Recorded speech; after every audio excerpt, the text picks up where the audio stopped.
Another day and another mini vlog. Maulan na naman. Yes, opo. Hindi makalabas ang mga lola mo. Hindi makapag-walking.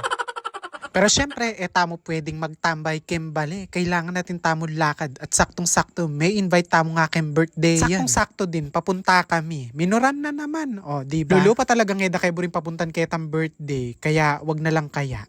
Charot! Shoutout na din pala kila Ate Kat. Ayan, tapos na silang kumain at sabi nila pwede na daw kaming kumain. Wala na masyadong pila sa buffet. Sayang mupin kadatang mi, yari na yung pagkantay cup ng happy birthday. Mamaya, so solo na lang kami magkakanta.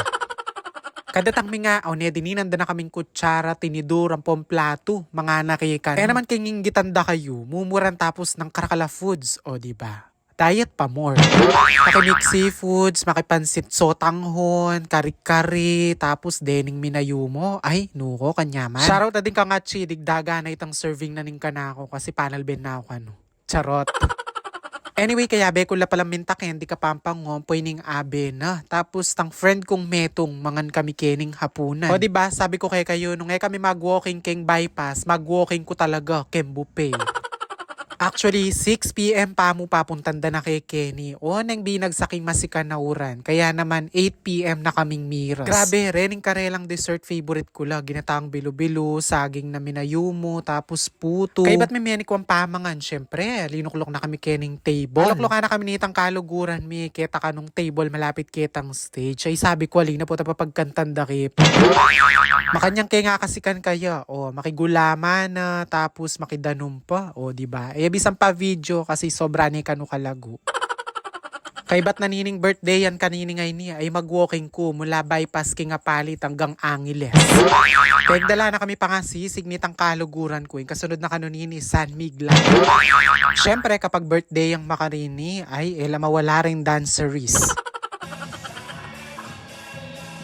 O diba? Sige, pakasamal yung tumerak. Potang kay kanyan, i-ready yung planax. Kubalon parno ka niya yung planax. Pare bakil rayumay ta.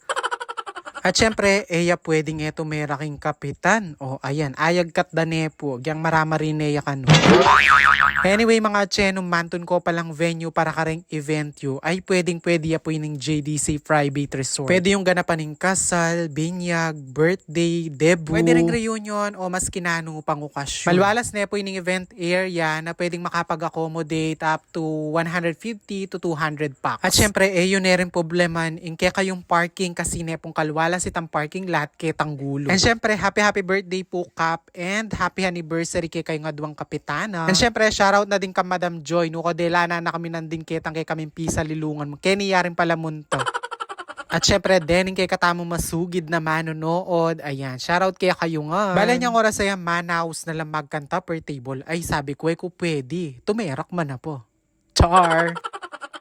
Siyempre, ken table me, kami pwedeng pa isambut. Ayan, timano pa papuntan ko na ikapampang. O diba, sabi ko naman kaya kayo, yapin niyang magpatok ng kenguran. Char! Mga ng danas ng langit